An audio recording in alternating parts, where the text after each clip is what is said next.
காதோடு தான் நான் பேசுவேன். எங்க பொண்ணுக்கு கல்யாணம் ஆகி 18 வருஷம் ஆயிடுது மேடம். சரி. அவங்களுக்கு வந்து இந்த 2 குழந்தையும் முதல் குழந்தை கொஞ்சம் ஓரளவு நல்ல மூளை வளர்ச்சி இருக்கு. ஆனா கொஞ்சம் கொஞ்சம் லேசா அந்த ஆண் பெண் வித்தியாசம் எல்லாம் சில வழிக்கு தொட்டுறான் பொண்களெல்லாம். ம். அதனால 9th ஸ்டாண்டர்டும் இந்த கவர்மெண்ட் ஸ்கூல் அதாவது பிரைவேட்ல தான் படிச்சுட்டு இருந்தான். அதுல அந்த கட் பண்ணி இப்ப இதுல தனியா இன்னொரு அந்த இது மாற்றுத்திறனாளிகள் ஸ்கூல்ல சேர்த்துருங்க அப்படின்ட்டாங்க. ஓ. 2வது பையன் வந்து பேசவே மாட்டேங்கிறான் மேடம். ம். அதனால அவங்க வீட்டுக்காரர் வந்து இப்ப வந்து எங்க பொண்ணு ரொம்ப கொடுமைப்படுத்துறாரு மேடம். அடி என்ன அடிக்கிறாரு, ரொம்ப தாங்கவே முடியல வச்சுங்களேன். கஷ்டம். போன வருஷம் இங்கவே ஒரு 10 மாசம் இங்க கொண்டு விட்டுட்டு திரும்பி கூட பார்க்கல, போன் கூட பேசல மேடம். எனக்கும் அந்த அளவு வசதியே இல்லை. உங்க பொண்ணு என்ன பண்ணுவா? அதுக்கு பிள்ளைங்க குறைபாடுகளோட பிறந்த முன்னாலதான் வந்து எனக்கு எங்க நாத்தனார் பையன் மேடம். வந்து சொந்த எனக்கு வீட்டுக்காரோட தங்கச்சி பையன். அந்த மாதிரி நெருங்கிய சொந்தத்துல பண்ணும்போது இந்த மாதிரி சில குறைபாடுகள் வருவதற்கு வாய்ப்புகள் இருக்கு. ஆமா மேடம், நான் கூட சொன்னேன். ஆனா அவன் அப்போ +2 படிச்சுட்டு ஒரு மிலிட்ரியில வேலை கிடைச்சது மேடம் அவனுக்கு வந்து அந்த பையனுக்கு. அதை எங்க பொண்ணை பார்த்துட்டு நல்லா அழகா இருக்கும். பிஎஸ்சி ஃபர்ஸ்ட் கிளாஸ்ல பாஸ் பண்ணிருக்கான் பிசிக்ஸ்ல. அவ நல்லா 25 பவுன் மட்டும் எல்லாம் நல்லா தான் கல்யாணம் பண்ணி கொடுத்தேன் மேடம். இப்ப வந்து அவர் தம்பி பொண்டாட்டி கல்யாணம் பண்ணி வந்ததுல இருந்து அவர் படிக்கல ரொம்ப. அவர் சமையல் தான் அந்த வெளிநாட்டுல எல்லாம் வேறு பார்த்துட்டு அவர் தம்பி. இப்ப அவன் பொண்டாட்டி வந்ததுல இருந்து எங்க பொண்ணை ரொம்ப கொடுமைப்படுத்துறான். அடினா மாட்டு அடிக்கிற மாதிரி கம்பியை வச்சுலாம் என்ன அடிக்கிறான் மேடம்.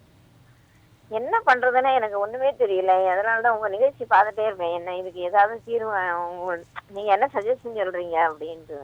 என்ன பண்றது நான் தீர்வு சொல்றதுனாக்க பயங்கரமா இருக்கு. இந்த மாதிரி நான் கூட சொல்லிட்டு பாத்துறேன். நீ அடிக்காத, எவ்வளவு வேணா திட்டு பரவாயில்ல, பாவம் அந்த பொண்ணு என்ன அடிச்சா அது எங்கதான் போகும் அப்படின்ட்டு காம்பவுண்ட் அவ்வளவுக்கும் பைத்தியன்னு பேர் கட்டி வச்சிருக்கான் மேடம். அவளுக்கு அவளை அடிச்சு இவ்வளவு ஒரு மாதிரி இந்த மனநிலை பாதிக்கிட்ட பொண்ணு மாதிரி ஆக்கி விட்டுட்டான்.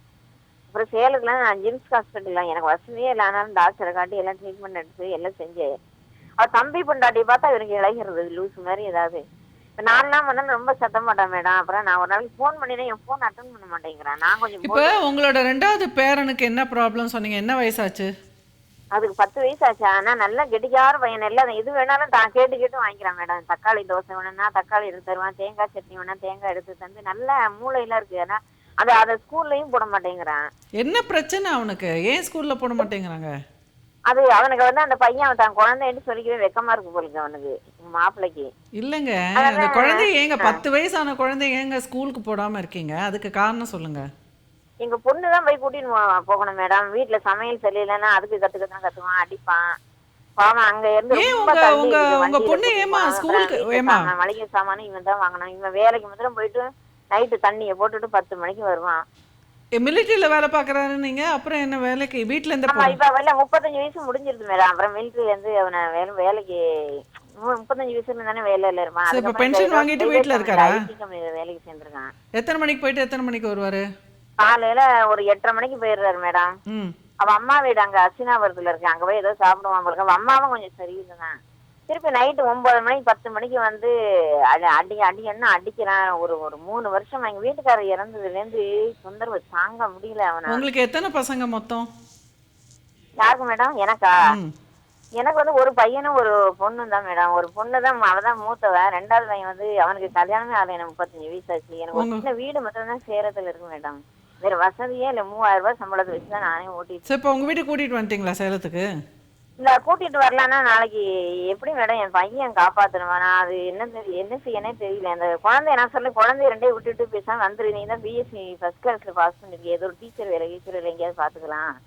குழந்தைய அவங்ககிட்ட தள்ளுன்னு சொல்றாங்க சொந்தக்காரங்க எல்லாம். ஏன்னா அவனுக்கு அப்பதான் அந்த அருமை தெரியும். அந்த குழந்தைகளை வளர்த்துறது எவ்வளவு கஷ்டம். அவனுக்கு 15,000 ரூபாய் அந்த பென்ஷன் வருது ஒரு மிலிட்ரியில. என்ன செய்யறதுன்னே எனக்கே தெரியல. நாளைக்கு நான் எனக்கு 63 வயசாச்சு மேடம். நான் கொஞ்ச நாள் நான் செத்து போயிட்டு அந்த பொண்ணை என்ன பாடுபடுத்துறானோ. உங்க பொண்ணுக்கு கொஞ்சம் மூளை வளர்ச்சி கம்மியா? உங்க பொண்ணுக்கு மூளை வளர்ச்சி கொஞ்சம் கம்மியா? வேற இல்ல, நல்ல கெட்டிக்கார பொண்ணு மேடம். ஆனா இவன் வந்து இப்ப அடிச்சு வெளியில பக்கத்துல எல்லாம் யாரும் பேச விடாம பண்ணி அடிமை மாதிரி நடத்தினா வச்சுக்கங்களேன். ரொம்ப நான் தற்கொலை பண்ணி செத்து போயிருவாமா இப்படி பண்ணிட்டே இருக்கேன் ரொம்ப. சரி, அப்ப நீங்க சொல்றது கரெக்ட் தான். அந்த 2 பிள்ளைகளையும் அவர்கிட்ட விட்டுட்டு நீ எப்படியாவது வளர்த்துக்கோப்பா அப்படின்னு சொல்லிட்டு முடிஞ்சதுன்னா விவாகரத்து பண்ணிட்டு உங்க பொண்ணை கூட்டி நீங்க வச்சுக்கோங்க. அதான் போன சித்திரை வருஷம் அன்னைக்கு கூட்டிட்டு போனேன் மேடம். நீ வந்து நைட்ல திரும்பி போ அப்படிங்கிறா. நான் சொன்னா இப்ப 2 குழந்தைய நீ வச்சுக்கோ, நான் வந்து சேலத்துக்கு என் பொண்ணையும் கூட்டிட்டு போய் நாங்க எப்படியோ சம்பாதிச்சு சாப்பிட்டுக்கிறோம்ப்பா, குழந்தைய நீ வச்சுக்கோனா எங்களை வாழ விட மாட்டேன், சாக விட மாட்டேங்கிறான். அதுக்கு என்ன சொல்றாரு? உடனே டிக்கெட் எடுத்து சேலத்துக்கு அனுப்பி வச்சுட்டான். யாரு? எங்க பொண்ணையும் என்னையும் போன சித்திரை வயசுக்கு நாங்க போயிருந்தோம். சரி, வந்துட்டீங்கல்ல, அப்புறம் நீங்க சொன்னபடி நீங்க வாழ்ந்துக்க வேண்டியதானே? வாழ்ந்துக்கிறேன்னா எங்களுக்கு இந்த குழந்தைய கூட்டிட்டு அனுப்பி விட்டுட்டேன். சாப்பாட்டுக்கு என்ன வசதி மேடம்? இந்த குழந்தைய வச்சுட்டு நான் சொன்னேன் இல்லம்மா, குழந்தைகளை தான் அவர்கிட்ட விட்டுட்டு வந்துட்டீங்கன்னு சொன்னீங்கல்ல. உங்களுக்கு நான் விட மாட்டேன், வச்சுக்க மாட்டேன்டா. மாமியானால வச்சுக்க முடியாது, 15,000 ரூபாய் தரோம், நீங்க வந்து நீங்க வச்சுக்கோங்க அப்படி இப்படின்னு சொல்லி 8,000 ரூபாய் தான் மேடம் தரேன். அந்த குழந்தைக்கு செலவு மில்க் இந்த இது மெடிசனுக்கே 2,000 ரூபாய் ஆயிடுறது. இல்ல, ஒரு குழந்தைய அவர் வளர்க்கட்டும், ஒரு குழந்தைய நீங்க வளர்த்துக்குங்க. பெரிய பையன் அவனை விட்டுறலாமா? அதான் 8,000 ரூபாய் வாங்கிக்கோங்க. நீங்கள் வந்து ஃபஸ்ட்டு வந்து போலீஸ் ஸ்டேஷனில் போய் கம்ப்ளைண்ட் கொடுங்க. இந்த மாதிரி சேர்ந்து வாழ முடியாது, இந்த மாதிரி என் பொண்ணுக்கும் வந்து மனநலம் பாதிக்கப்பட்டிருக்கு, அதனால் அவளாலையும் இவ்வளோ பொறுப்பு எடுத்துக்க முடியாது, 2 குழந்தைகளை, 2மே வந்து ப்ராப்ளம் இருக்குது 2 குழந்தைகளுக்குமே, அதனால் இவளுக்கும் ப்ராப்ளம் இருக்குது, அதனால் வந்து இவ்வளோ பொறுப்பை எடுத்துக்கிட்டு குடும்ப வாழ்க்கை வாழ முடியாது, அதனால் என் பெண்ணுக்கு ஜீவனாம்சம் மட்டும் கொடுத்துட்டு அவரை டிவோர்ஸ் பண்ணிட்டு அவர் வேறு கல்யாணம் வேணால் பண்ணிக்கட்டும். ஏன்னா அவள் எதுக்கு ஒன்றுமே தெரியாத பொண்ணை வச்சுக்கிட்டு அவர் டெய்லி வந்து சித்திரவதை பண்ணிகிட்டு இருக்கணும், அது எந்த விதத்துலையும் பிரயோஜனப்படாது அப்படின்னு சொல்லி நீங்கள் வந்து வக்கீலை வச்சு நீங்கள் அவன் வந்து நான் 5 பைசா தரமாட்டேன் உங்களுக்கு அப்படி இப்படின்னு கத்தான். சரி, பரவாயில்ல, காசு வாங்காதீங்க. ஏன்னா அவருக்கு வந்து 2 குழந்தை வந்து 2ம் மனநலம் சரியில்லை, அப்புறம் அவர் யாரையா ஒருத்தரை கல்யாணம் பண்ணிட்டாக்கா அந்த பொண்ணை வச்சு வாழணும், அவருக்கு வந்து அவரை நிம்மதியாக விட்டுடுங்க. ஓகே, இப்போ உங்கள் பொண்ணை வீட்டுக்கு கூட்டிகிட்டு வந்துட்டு உங்கள் பொண்ணை சரி பண்ணி அதுக்கு ஏதாவது ஒரு வேலை செய்யறதுக்கு கற்றுக் கொடுங்க. போய் அது ஏதோ வீட்டு வேலைக்கு டியூஷன்ல சூப்பரா ஹிந்தி ப்ரிவின் வரையும் பாஸ் பண்ணி அதான் அது ஏதாவது கற்றுக் கொடுங்க. ஏதாவது கற்றுக் கொடுத்து ரெடி பண்ணி அந்த பொண்ணு அது காலில் நிற்கிறதுக்கு வழி பண்ணிடுங்க. அவ்வளோதான். குழந்தை 2 வண்டியை விட்டுருவான்ல, 2 குழந்தை அவன். ஆமாம், வக்கீல் வழியாக போகணும். வக்கீல் வழியாக போய் இந்த மாதிரி உங்கள் பொண்ணுக்கு வந்து மனநலம் சரியில்லை, ஒரு தாயாக கவனித்துக்கக்கூடிய அளவுக்கு அந்த பொண்ணுக்கு பக்குவமும் மன தெம்பும் இல்லை, அந்த பெண்ணுக்கு வந்து உயிருக்கு ஆபத்து இருக்குது, இந்த மாதிரி அவர் கணவர் புரிஞ்சுக்காமல் அடிச்சுட்டே இருக்கிறதுனால அந்த பொண்ணுக்கு வந்து உயிர் ஆபத்து இருக்குது அவரால், அதனால் அந்த பெண்ணை வந்து திருமண பந்தத்துலேருந்து விலகிக்கிறேன் அப்படின்னு சொல்லிட்டு நீங்கள் டொமஸ்டிக் வயலன்ஸ் எல்லாம் போய் மகளிர் இதுலேயும் பாருங்கள், லாயரையும் பாருங்கள், போலீஸ் ஸ்டேஷன்லேயும் கம்ப்ளைண்ட் கொடுங்க. முக்கால்வாசி வந்து ஜீவனாம்சமே வேணான்னு சொல்லிட்டு நான் விலகிக்கிறேன் அப்படின்னு சொன்னீங்கன்னா 100% உங்களுக்கு விவாகரத்து கிடச்சிரும். ஸோ அது நல்ல தீர்வு தான். ஓகே, ஆனா ஒரு 5,000 ரூபாய் தர மாட்டான் மேடம், அவன் 80,000 ரூபாய் சம்பாதிக்கிறான், வீடு வாங்கிட்டு 40. இல்லை பரவாயில்லைங்க, விட்டுடுங்க, நிம்மதி தான் முக்கியம். உங்க பொண்ணு பழைச்சிக்கலாம். இப்போ நீங்க 63 வயசுல நீங்க பழைக்கிறீங்களே, அப்போ எங்க பொண்ணுக்கு வந்து உயிர் வேணும் மேடம், அதெல்லாம் எனக்கு அதான் பயமா இருக்கு. ஐயோ செத்து எது போயிடாம இருக்கணும், எனக்கு மனசு கண்டு துடிக்குது மேடம். அதான் நீங்க கூட்டிட்டு வந்துருங்கம்மா, நீங்க கூட்டிட்டு வந்துட்டு உங்க பொண்ணை வந்து கொஞ்சம் ட்ரெயின் பண்ணுங்கம்மா. ஒரு வீட்டில் போய் ஒரு சமையல் செஞ்சு ஒரு வீட்டு வேலை செய்கிற அளவுக்காவது தயார் பண்ணுங்க. இப்போ பொண்ணுக்கு நல்ல திறமை இருக்குன்றீங்க, அப்போ அந்த பொண்ணு வேலைக்கு, ஸோ அதனால் உங்கள் பெண்ணை வந்து நீங்கள் நல்ல பொண்ணு நல்ல வேலைக்கு போகுதுன்றீங்க, அதை நல்லபடியாக அது வேலைக்கு போக அனுப்பிச்சு அதை நீங்கள் வாழ்க்கைக்கு தயார் பண்ணிவிடுங்க. அவர் பீஸ்ஃபுல்லாக விட்டுடுங்க. அவர் அந்த 2 சீக்காளி குழந்தையும் கவனிக்கணும், அவர் யாராவது கல்யாணம் பண்ணிக்கிட்டாக்கா அந்த பொண்ணுக்கும் செலவழிக்கணும். 80,000 ஒன்றும் பெரிய விஷயம் இல்லை, அவர் பாட்டுக்கு அவர் குடும்பத்தை பார்த்துட்டு அவர் இருந்துக்கிட்டோம், நிம்மதியாக விட்டுட்டு வந்துடுங்க. செயல்படாத உறவு வந்து வேஸ்ட்டு, உங்கள் பெண்ணோட உயிருக்கு ஆபத்து அப்படிங்கிற போது முதல்ல அதை கவனிங்க. அதை கவனித்து இதாக ஒரு காப்பகத்தில் கூட சேர்க்கலாம், டெஸ்டிடியூட்கெல்லாம் கூட இது இருக்குது, அங்கே ஏதாவது சேவைகள் செய்துட்டு அந்த மாதிரி வாழ்ந்துக்கலாம். ஸோ அதனால் அந்த உங்கள் பொண்ணுக்கு வந்து கவுன்சிலிங் கொடுத்து அந்த பொண்ணை வந்து எப்படி வாழ்வதற்கு இது பண்ணு. ஏன்னா அந்த பொண்ணுக்கு வந்து குடும்ப பாரங்களை எடுத்துக்கக்கூடிய அளவுக்கு தெம்பு இல்லை, மனைவியாகவும் இருக்க முடியல, தாயாகவும் இருக்க முடியலங்கிற போது அதுவும் சிக்கல் தான். சரியா? அதனால் நீங்கள் அதை பார்த்துக்குங்க. நன்றிம்மா. திருமண உறவு, திருமண வாழ்க்கை, குழந்தைகள் பெற்றுக்கொள்வது, இதுதான் ஒரு வாழ்க்கையோட சொல்யூஷன். எல்லாருக்குமே வந்து இப்படி தான் இருக்கணும் அப்படின்னு நினைப்பதை வந்து கொஞ்சம் மாற்றிக்குங்க. உங்களோட பையனோ இல்லை பொண்ணோ கொஞ்சம் வந்து அந்த ஒரு டிசேபிலிட்டி, அதாவது இந்த மூளை வளர்ச்சியில் இல்லை வந்து ஒரு ஃபங்க்ஷனலாக இருப்பதில், செயல்படுவதில் ஒரு சில அட்ஜஸ்ட்மெண்ட் பண்ணணும், ஸ்பெஷலாக இருக்குங்க அப்படின்னாக்கா அவங்க வந்து ஒரு மனைவியாகவோ கணவனாகவோ இருக்கக்கூடிய அளவுக்கு அவங்களுக்கு வந்து திறமை இல்லை, ஒரு தாயாக இருக்கக்கூடிய அளவுக்கு திறமை இல்லை அப்படின்ற பொழுது தயவு செஞ்சு திருமண பந்தத்தில் தள்ளி விடாதீங்க. நிறைய பேர் செய்கிறாங்க, இந்த மாதிரி திருமணம் பண்ணிட்டா சரியாக போய்டும் அப்படின்னு சொல்லிட்டு எத்தனை குழந்தை மனதோடு இருப்பாங்க, ஒரு பொறுப்பு இல்லாத இருப்பாங்க, அவங்களுக்கே ஒன்றுமே தெரியாது. அவங்கள கொண்டு போய் ஒரு தந்தையாக்கிடுவாங்க. கல்யாணம் பண்ணி வச்சுட்டாக்கா குழந்தை பிறந்துடும். ஏதோ ஒரு படம் எனக்கு பார்த்தது ஞாபகம் வருது. அந்த படத்தில் வந்து ஹீரோயினாக ராதிகா நடிச்சிருப்பாங்க, கமல்ஹாசன் ஹீரோவாக நடிச்சிருப்பார். அப்போ அவங்க வந்து நல்லா ஒரு பொறுப்பு எடுத்துகிட்டு கைடன்ஸ் பண்ணிவிட்டு அந்த நல்லா ஃபேமிலி வாழ்கிற மாதிரி காமிச்சிருவாங்க. இதை பார்த்துட்டு நிறைய பேர் வந்து இந்த மாதிரி எல்லார் வீட்லேயும் எப்படி ராதிகா மாதிரி ஒரு ஹீரோயின் கிடைப்பாங்க, அவங்க சினிமா கேரக்டருக்காக 3 மணி நேரம் ஸ்கிரிப்டில் நடிச்சிட்டு போயிட்டாங்க. ஸோ இதெல்லாம் நிஜ வாழ்க்கையில் வந்து இந்த மாதிரிலாம் வந்து ஒரு குழந்தைத்தனமாக இருக்கிற ஒரு ஆணை வந்து பொறுப்பாக ஆக்க முடியுமானா அதெல்லாம் ரொம்ப கஷ்டம்.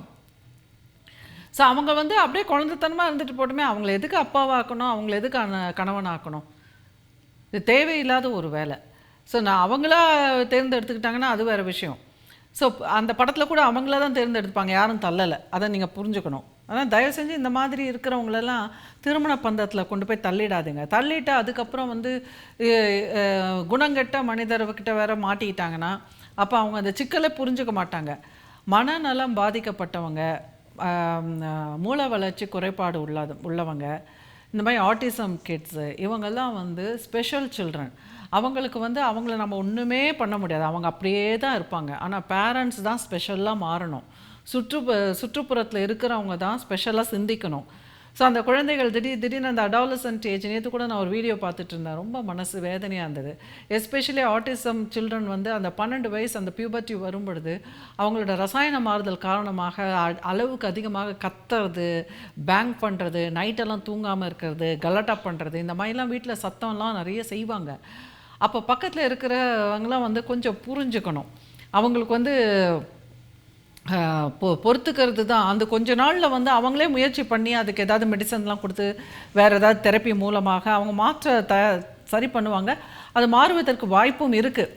அந்த ஒரு 4-5 வருஷம் அவங்களோட போராட்டம் வந்து ரொம்பவே கடினம் தான். அப்படி இருக்கும்போது கூட இருக்கிறவங்க வந்து இன்னும் கொஞ்சம் அதை புரிஞ்சுக்காம, உங்கள் பிரச்சனை உங்களோட, எங்களுக்கு வந்து டிஸ்டர்பன்ஸ் ஆகக்கூடாது அப்படின்னா அவங்க என்ன தான் பண்ணுவாங்க? அதில் ஒரு நியாயமே கூட இருக்கலாம். ஓகே, நம்ம சரி மேடம் உங்களுக்கு என்ன தெரியும், நீங்கள் மேல் வீட்டில் இருந்தீங்கன்னா உங்களுக்கு தெரியும், பக்கத்து வீட்டில் இருந்தால் உங்களுக்கு தெரியும்னா, ஆமாம் கஷ்டம்தான். அப்போ யார் முயற்சி எடுக்கணும்? நாம் தான் மாறணுமே தவிர அவங்கள நம்ம ஒன்றும் பண்ணக்கூடாது. ஏன்னா நமக்காவது இன்னொருத்தவங்க வீடு தருவாங்க, அவங்களுக்கு திருப்பி யார் வீடு தருவாங்க? அதெல்லாம் நம்ம யோசித்து பார்க்கணும். ஸோ அதனால் எல்லா இடத்துலையும் நம்ம ஒரேடாக சுயநலமாக எனக்கு எந்த நஷ்டமும் வரக்கூடாதுன்னு நினைக்கக்கூடாது. அவங்களுக்கெல்லாம் வாழ்க்கையே இழப்பில் இருக்கும்பொழுது நமக்கு கொஞ்சம் பொருள் நஷ்டமோ கொஞ்சம் மன கஷ்டமோ ஏதோ ஒரு சின்ன இழப்பு நாம் தான் ஒரு செய்வோமே, அது ஒரு சமூக சேவை தான். அது ஒரு சமூக சேவை தான். எல்லாமே காசாக பணமாக கொடுத்தா தான் சமூக சேவை கிடையாது. ஸோ இந்த மாதிரி ஒரு பெரிய மனதோடு இருப்பது ஒரு பெரிய சமூக சேவை. ஸோ தயவு செஞ்சு வந்து இந்த மாதிரி ஸ்பெஷல் சில்ட்ரன் கிட்ட வந்து கனிவோடு நடந்துக்குங்க. அந்த பிள்ளைகள் வந்து ஒன்றுமே செய்ய வேணாம், அவங்க பாட்டுக்கு அப்படியே செயல்படாமே இருந்தால் கூட இருந்துட்டு தான் போட்டுமே, அவங்க வாழ்க்கை அப்படியே வாழ்ந்துட்டு அவங்களும் ஒரு நாள் போயிட போகிறாங்க. அவ்வளோதான் அவங்களுக்கு விதிக்கப்பட்ட வாழ்க்கை. அதை மாற்றணும், அதை சரி பண்ணணும், இப்படி பண்ணணும், அப்படி எதுவுமே செய்ய வேண்டாம். அவங்கள அப்படியே ஏற்றுக்கிட்டு அப்படியே கூட இருந்துட்டு அவங்களுக்கு என்ன தேவையோ அதை பண்ணிவிட்டு, அவங்களுக்கு என்னென்ன மருத்துவ வசதி இல்லை என்னென்ன தெரப்பி பண்ண முடியுமோ அதெல்லாம் பண்ணிவிட்டு, கூட இருக்கிற சப்போர்ட் சிஸ்டம் ஒரு 4 பேர் பலமாக இருந்தாலே இந்த மாதிரி குழந்தைகளை வந்து ஒரு குடும்பத்தில் காப்பாற்றி அவங்களுக்கும் ஒரு வாழ்க்கையை கொடுத்துடலாம். ஸோ தயவு செஞ்சு புரிஞ்சுக்குங்க. அப்படி சப்போஸ் இதெல்லாம் முடியல அப்படின்னாக்கா விலகிக்கிறது தான் நல்லது. கூட இருக்கிறவங்க வந்து முடிவெடுக்கணும். சரி, இந்த குழந்தைக்கு ஒரு ஸ்பெஷல் சைல்டுக்கு வந்து ஸ்பெஷல் பேரண்ட்ஸாக இவங்களால் இருக்க முடியல, ஒரே 2 பேரும் அப்யூஸ் பண்ணிகிட்டு இருக்கிறத விட வேறு ரொம்ப வருத்தமான ஒரு விஷயம் என்ன, ஸ்பெஷல் சில்ட்ரனுக்காக சில இல்லங்கள் இருக்குது, அங்கே தான் கொண்டு போய் அவங்கள விடணும். ஏன்னா கூடவே வச்சு அந்த குழந்தைங்களை அடித்து கிடித்து திட்டி அப்யூஸ் பண்ணி அப்படிலாம் செய்கிறத விட அந்த பிள்ளைகளுக்கு பாதுகாப்பாக ஒரு இடத்துல விடுறது நல்ல ஒரு விஷயம்தான். ஆனால் எங்கேயுமே வந்து பாதுகாப்பான இல்லங்களில் கூட அந்த பிள்ளைகளோட கனிவாக இருப்பது மட்டுமே ஒரு பெரிய ஒரு தீர்வாக இருக்க முடியும். வேறு எதையும் மாற்ற முடியாது. கனிவு, பொறுமை, சகிப்புத்தன்மை, இதுதான் அந்த பிள்ளைகளை வளர்ப்பதற்கு தேவையான குணங்கள்.